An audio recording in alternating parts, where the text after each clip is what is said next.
you ask me, education can play a crucial role in the climate crisis. Coming from an educator, it's probably not surprising that I believe this. What you may find surprising is that climate change deniers also find educators and education of central importance, and they are doing something about it in a big way. 2016 report from the National Center for Science Education, that's the NCSE, revealed that as many as 30% of K-12 teachers teaching climate change teach that it is a two-sided argument and that, quote, many scientists see natural causes behind recent global warming. Conversely, more than half of K-12 teachers do not teach climate change at all, and those who do teach it only devote an hour or two to the issue. Part of the problem is that many of these teachers are themselves unclear on the facts. The most referenced of all papers on climate change notes that, you probably know this fact, 97% of all scientists are in agreement that anthropogenic climate change is real and happening. However, when questioned about this scientific consensus by the NCSE, only 30% of middle school and 45% of high school teachers selected the correct answer from a broad range. That range was from 81 to 100%. In other words, even if they thought that just 80 or 90% of scientists were in consensus, they would have still selected the right answer, but they didn't. So why are so many teachers confused about the climate crisis?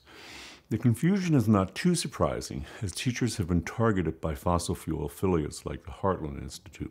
I'll talk more about this organization in a minute or two, which mailed 300,000 unsolicited and free copies of the book, Why Scientists Disagree About Global Warming, a portion of which we're reading, to K-12 teachers across the U.S. in 2017. As the Heartland Institute notes, this book purports to explain, quote, why the claim of scientific consensus, in other words, that 97% figure, on the causes and consequences of climate change is without merit. The authors comprehensively and specifically rebuke the surveys and studies used to support claims of consensus. They then provide a detailed survey of the physical science of global warming, unquote. Although sent to K-12 teachers, the real targets are, of course, children, as the goal is to teach them climate change skepticism by way of the people that they trust the most in this regard, their school teachers. Assuming that each of these teachers that receive the book teaches around 30 children, this approach could theoretically teach as climate change denial to as many as 10 million American children. As you will see when reading Why Scientists Disagree About Global Warming, this does not read like the rant of a fringe group, but rather is built upon carefully constructed arguments. Don't be surprised at all if the causes seem realistic to you, and you become a little skeptical yourself. That's why it was written, and written carefully. Incidentally, even if K-12 teachers are correctly informed of the desire to teach the climate crisis, in a number of states, Maine, South Dakota, Virginia, for example, bills have recently been introduced that would hamper their efforts. The Virginia bill argues that this is necessary because, quote, many teachers in public and elementary school classrooms are abusing taxpayer resources and abusing their ability to speak to captive audiences of students in an attempt to indoctrinate them or influence students under the guise of teaching social justice and other sectarian doctrines. Some states are attempting to go even further in mandating the students be taught that the climate consensus on climate change is simply wrong.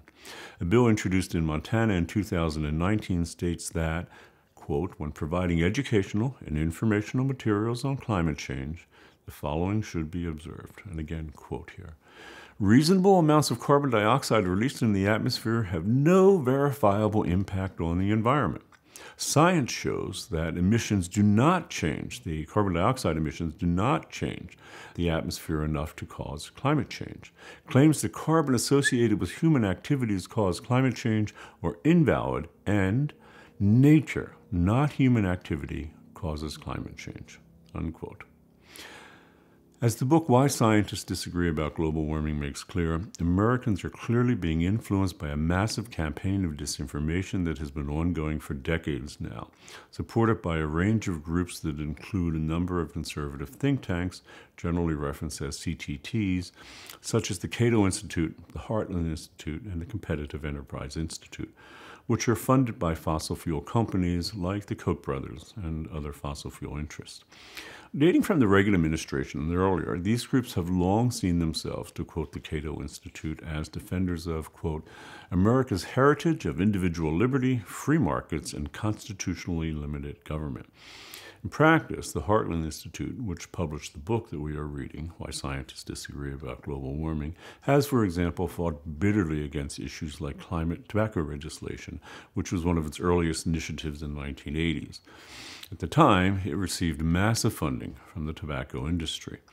With respect to climate change, a 2013 study by two scholars, Riley E. Dunlap and Paul Jacques, which looked at over 100 English-language books denying anthropogenic climate change dating from the 1980s to the year 2000, found verifiable links to these conservative think tanks for 87% of those books emerging from publishing houses.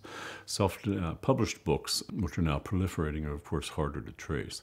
The number was once even higher. 100% of all books from the 1980s and 95% from the 1990s were all being funded by these conservative think tanks. So simply put, if you pick up a book denying anthropogenic climate change, denying that it's real, it is very likely that it was published or financed by a conservative think tank funded by the fossil fuel industry. And this is just the tip of the iceberg. These conservative think tanks support a range of websites, blogs, and other online activities, as well as more traditional advertising. A billboard campaign by the Heartland Institute featured a photograph of the convicted Unabomber, Ted Kaczynski, who thinks of himself as an environmentalist, beside the words, quote, I still believe in global warming. Do you? A television commercial by the Competitive Enterprise Institute argued that the greenhouse gas CO2 is not, in fact, a contributing factor to climate change.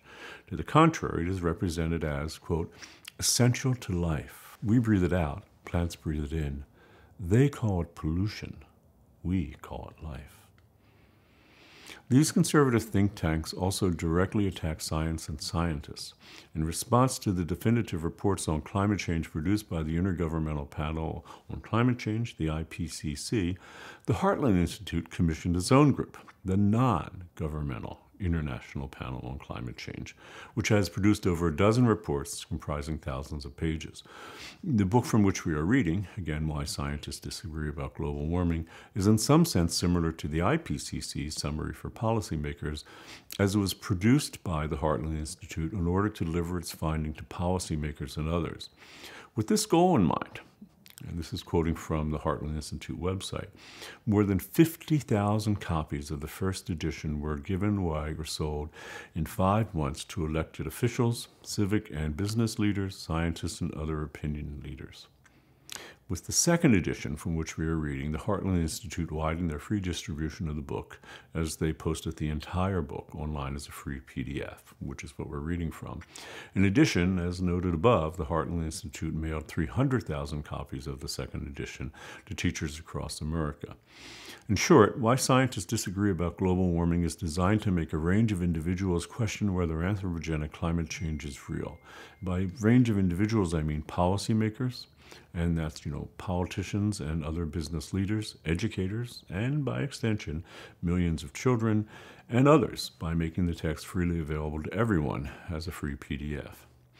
So, I'm curious to hear what you think about the portions of Why Scientists Disagree About Global Warming that you're reading, and the larger issue of the campaign of disinformation in general, as well as how it is specifically being aimed at children by way of educators.